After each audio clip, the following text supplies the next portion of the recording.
So today we have a new part from Aeroflow Dynamics. It's their rear spoiler extension. I was considering for sure going with the aftermarket carbon spoiler.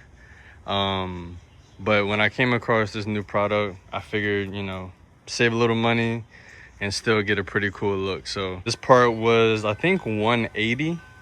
So pretty easy installation. It just has double side tape on it already. So we'll get this cleaned off a little bit. It really needs a wash, but it keeps raining in Louisiana. So we'll get this wiped down really quick, prepped, and we'll get this installed. Stay tuned, y'all. So here we have a close-up of the product, painted gloss black, so it'll be a nice look with the OEM spoiler. I did ceramic coat it already, keep it protected.